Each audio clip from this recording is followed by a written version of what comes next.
प्रिय विद्यार्थियों, आज हम सभी कृतिका से मेरे बचपन के दिन के भाग 1 का अध्ययन करेंगे।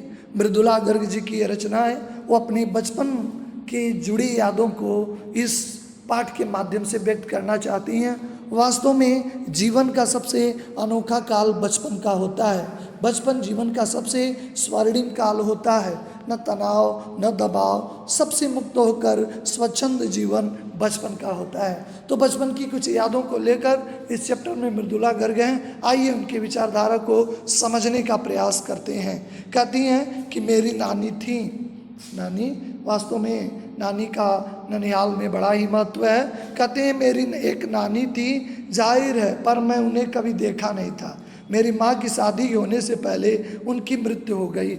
यानी कहानी के प्रारंभ में ही वह अपनी नानी का जिक्र करती हैं। कहती हैं कि मैंने उन्हें देख नहीं पाया क्योंकि मेरी माता जी के शादी के पूर्व ही उनकी मृत्यु हो गई। शायद नानी से कहानी न सुन पाने के कारण बाद में हम 3 बहनों को खुद कहानी कहनी पड़ी। एक बड़ी बात कहती हैं कि नानी से कहानी एक शोध में ये पता चला है कि हम जो दादी माँ से और नानी माँ से जो कहानी सुनते हैं उससे हमारे व्यक्तित्व का, हमारी पर्सनालिटी का सर्वांगीण विकास होता है। कहते हैं कि जो वर्चुअल कहानी की दुनिया में रहते हैं और जो दादी माँ से और नानी से सुनते हैं उस बच्चों का विकास ज़्यादा तेज होता है। तो कहती हैं कि हम 3 बहनें जो नहीं सुन पाई इसलिए खुद कहानी है। 3 बहनें हैं, मृदुला गर्ग हैं और इनकी 2 बहनें हैं। तीनों बहनें लेखन से जुड़ी हैं, तीनों बहनें लेखिका हैं। कहती हम लोगों को खुद कहानी कहनी पड़ी। नानी से कहानी भले न सुनी हो पर नानी की कहानी जरूर सुनी है। कहती नानी से कहानी तो न सुन पाने का मलाल है, लेकिन नानी की बातें इनके जेहन में हैं। बहुत बाद में जाकर उनका असली मर्म समझ में आया कि वो किस व्यक्तित्व की थी। पहले बस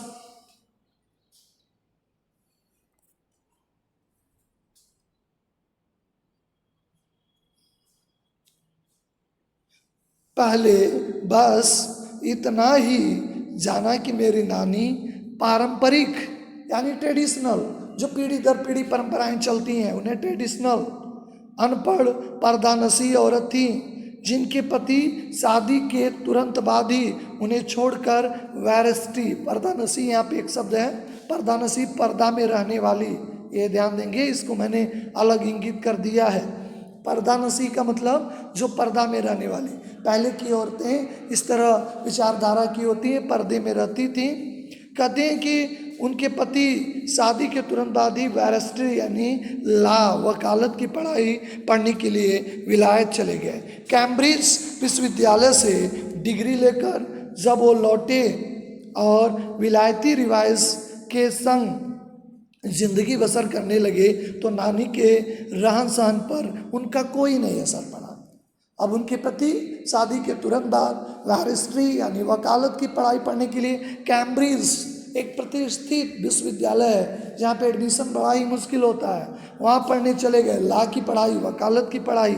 अब उनकी चूँकि विदेश, वेस्टर्न कल्चर, वहाँ की संस्कृति का प्रभाव उनके ऊपर था, लेकिन इधर आने के बाद जब वो आए बहुत सारी चीज़ें नानी को बताए होंगे, लेकिन नानी के जीवन रहन सहन पे उसका कोई असर नहीं पड़ा। न उन्होंने अपनी किसी इच्छा, आकांक्षा या पसंद नापसंद का इजहार अपने पति पे भी किया कि नहीं आप भी देसी हो जाइए, भारतीय संस्कृति में रंग जाइए, कभी भी नहीं किया। उनने हस्तक्षेप नहीं किया और अपने में कोई परिवर्तन नहीं किया।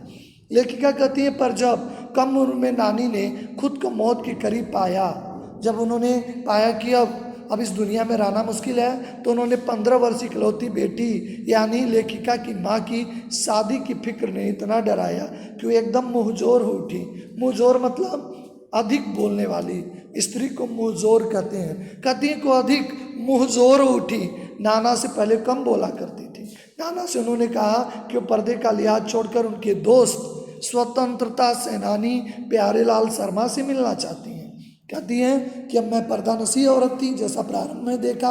उन्होंने कहा नहीं, अब मैं पर्दे का लज्जा छोड़ के आपके दोस्त स्वतंत्रता संग्राम, उसमें स्वतंत्रता आंदोलन हो रहा था, देश आज़ादी की मांग कर रहा था, अंग्रेज़ों से हम आज़ादी चाहते थे, तो कहते हैं कि ऐसे एक स्वतंत्रता सेनानी प्यारेलाल शर्मा से मिलना चाहती। सब दंग और हैरान हैं। जिस पर्दानशी औरत ने पराए मर्द से क्या, खुद अपने मर्द से मुंह से खुलकर बात नहीं की थी, आखिरी वक्त में क्या अजनबियों से क्या कहना चाहती हैं।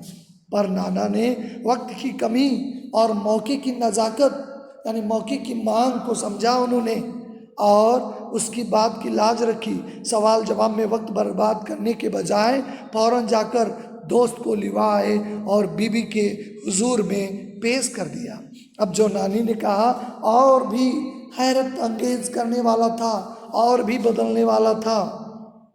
नानी ने अब जो कुछ कहने वाली थी और भी सबको आश्चर्य में डालने वाले थे। उन्होंने कहा, वचन दीजिए कि मेरी लाडली या लड़की के लिए बर आप तय करेंगे। उन्हें विश्वास था ये भारतीय स्वतंत्रता संग्राम सेनानी हैं और निश्चित तौर पे भारतीय विचारधारा के अंदर वाले जो बच्चों यानी जो बर ढूंढेंगे, ऐसा बर ढूंढेंगे। मेरे पति तो साहब हैं, मैं नहीं चाहती हैं कि मेरी बेटी शादी और साहबों के फरमानदार मतलब आज्ञाकारी, आज्ञा मानने वाला। मैं नहीं चाहती हूँ कि मेरे जो पति हैं वो किसी साहब के यहाँ ढूंढ दें, साहब के यहाँ जिनमें विलायती सोच हो, जिनमें वेस्टर्न कल्चर हो। ऐसा नहीं मैं चाहती हूँ। उनके आज्ञाकारी लोगों से मैं नहीं चाहती हूँ कि मेरी बिटिया की शादी हो। आप अपनी ही तरह आज़ादी का सिपाही ढूंढकर उसकी शादी करवा दीजिए। देखिए कितनी अच्छी सोच नानी की। सब लोग चाहते हैं कि आज़ादी का सिपाही हमेशा दौड़ता भागता, उस समय जेलों में बंद होने की आशंका, अंग्रेजों के शासन की आधिपत्य उसके ऊपर रहता। लेकिन फिर के इसके विपरीत उनके अंदर आज़ादी के जो सिपाही थे वास्तव में सच्चे में देशभक्त थे। ऐसे लोगों से मांग कर रही हैं। हर माँ चाहती है कि उसकी लड़की ज़्यादा पैसे वाले, ज़्यादा धनी घरों में उनका विवाह हो, लेकिन इसके विपरीत ये सोच रही थी कि जो देश के लिए संघर्ष कर रहा है वह उनका दामाद बने। कौन कह सकता है कि अपनी आज़ादी से पूरी तरह बेखबर उस औरत के मन में देश की आज़ादी के लिए ऐसा जुनून होगा। पढ़ी लिखी नहीं थी, अनपढ़ थी नानी, लेकिन उनके अंदर देश को जो आज़ाद कराने वाला जुनून नहीं होगा, ये कौन नहीं कह सकता है। वो चाहती थी कोई दामाद हो तो देश के लिए, स्वतंत्रता आंदोलन के लिए संघर्ष करने वाला हो। बाद में मेरी समझ में आया कि दरअसल वो निजी जीवन में भी काफ़ी आज़ाद ख्याल की रही। ठीक है, उन्होंने नाना की ज़िंदगी में कोई दखल नहीं दिया, न उनसे कोई साझेदारी की, पर अपनी ज़िंदगी को अपने ढंग से जीती जरूर थी। पारंपरिक थी, ट्रेडिशनल थी, घरेलू उबाऊ खामोश ज़िंदगी जीने में आज के हिसाब से क्रांतिकारी चाहे कुछ न रहा हो, पर दूसरे की तरह जीने के लिए न मजबूर होने में असली आज़ादी कुछ ज़्यादा ही थी।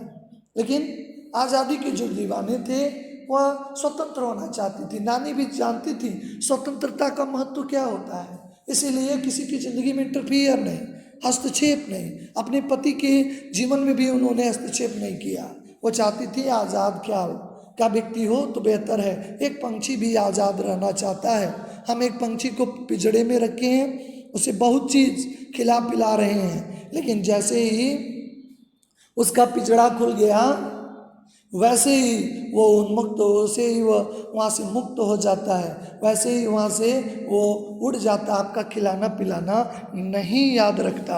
आज़ादी सबको प्रिय होती है, इसलिए आज़ादी का महत्व नानी जी जानती थी। खैर, इस तरह मेरी माँ की शादी ऐसे पढ़े लिखे होनहार लड़के से हुई जिसे आज़ादी के आंदोलन में हिस्सा लेने के अपराध में ICS के इम्तिहान में बैठने से रोक दिया गया। कहती है नानी की इच्छा अनुसार एक ऐसे ही जो लड़के से उनकी शादी हुई, यानी इनके पिता से, मुर्दुला कर के पिता जो थे वह आज़ादी में हिस्सा लेने के कारण उन्हें ICS, पहले जो ICS होता था इंडियन सर्विस कमीशन होता था, अब उसी का नाम बदल के हो गया है IS, इंडियन एडमिनिस्ट्रेटिव सर्विस। ये प्रतिष्ठित सेवा है, यानी भारत की सबसे अच्छी नौकरी है। उन्हें बैठने से रोक दिया गया था और जिसकी जेब में पुश्तैनी पैसा ढेला एक भी नहीं था, उसकी नौकरी भी एक तरफ बाधित थी और दूसरी तरफ उनके पास पैसा भी नहीं था। माँ बेचारी माँ जो बेचारी अपनी माँ और गांधी जी के सिद्धांतों के चक्कर में सादा जीवन जीने और ऊंचे ख्याल रखने पे मजबूर हुई। गांधी जी का एक ही नारा था, सादा जीवन उच्च विचार, कि हमें जीवन हमारा सादा होना चाहिए, सिंपल होना चाहिए, दिखावे वाला नहीं, महंगे कपड़े वाला नहीं होना चाहिए, सादा जीवन होना चाहिए और विचारों में उत्कृष्टता होनी चाहिए। विचार ही महत्वपूर्ण होते हैं, न कि हमारी वेशभूषा। आप हमारे विचार अच्छे हैं तो हमारी एक अलग पहचान होती है। कहते हैं हाल ये था कि खादी की साड़ी उन्हें इतनी भारी लगती थी कि कमर चमका जाती थी। अब चूंकि गांधी जी स्वदेशी वस्त्रों की बात करते थे और जो परंपरागत जो कपड़े थे, सूती कपड़े, और जो विदेशी कपड़ों की उन्होंने होली भी जलाई थी, लेकिन इतने भारी भरकम थे कि उनसे कमर चमका जाती थी।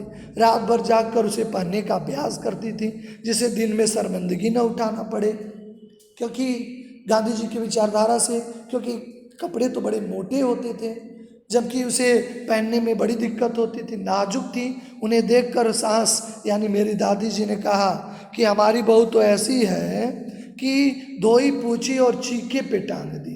कहती थी, एक मुहावरा कहती थी कि ऐसे इससे कुछ काम नहीं लिया जा सकता है, बस उसे टांगा, उसे कुछ चीज़ें दीवारों पे टांगी रहती हैं, उनका केवल उद्देश्य डेकोरेटिव होता है, डिमॉन्स्ट्रेशन के लिए होता है, प्रदर्शन के लिए होता है। वैसे ही कहती हैं हमारी बहू तो ऐसी है जैसे धोई पूछी और छीके पे टांग दी।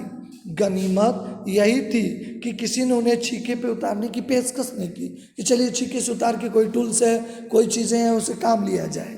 नहीं, उनसे कोई काम भी नहीं लेती थी क्योंकि वो बहुत ही नाजुक थी, कभी ऐसे परिवेश में ढली नहीं थी। क्योंकि परिवेश दोनों होता है, क्योंकि एक लड़की अपने मायके से आती है, अपने ससुराल, दो जीवन जिंदगी उसके जीवन में आता है। वहाँ पे हो सकता है स्वतंत्रता रहा हो, लेकिन उसे ससुराल में तमाम नियम और कायदों में बंधना होता है। क्यों नहीं? उसकी दो वजह थी। पहली यही कि हिंदुस्तान की तमाम बंशिदों की तरह उसके ससुराल वाले भी साहबों के खासे अभिभूत थे। वो भी चाहते थे हम भी साहब बने, और मेरे नाना पक्के साहब माने जाते थे क्योंकि बैरिस्टर की डिग्री लिए थे। बस जात से वे हिंदुस्तानी थे, चेहरे मोहरे रंग ढंग पढ़ाई लिखाई में अंग्रेज थे। केवल जात से कहने के लिए उनकी बनावट रंग वेशभूषा सब अंग्रेज की थी। मज़े की बात यह थी कि हमारे देश में आज़ादी की जंग लड़ने वाले ही अंग्रेज के सबसे बड़े प्रशंसक थे।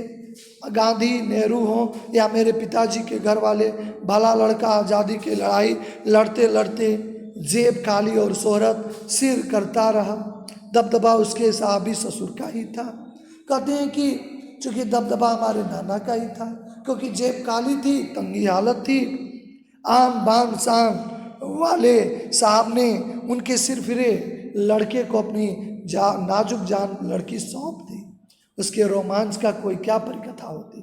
नानी की सनक भरी आखिरी ख्वाहिश और नाना की रजामंदी रोमांचक उपकथाएं थी जो कहानी के तिलिस्म को और गाढ़ा कर चुकी थी। दूसरी वजह थी माँ की मेरी अपनी खासियत शख्सियत। माँ इनकी खूबसूरत थी, नज़ाकत गैर दुनियादारी के साथ ईमानदारी और निष्पक्षता के साथ घुली मिली थी। कहते हैं एक तरफ नानी की अंतिम इच्छा शादी स्वतंत्रता संग्राम सेनानी से होना, नाना जी साहब किताब के खुले विचारों के, उन्होंने इस बात को स्वीकार किया।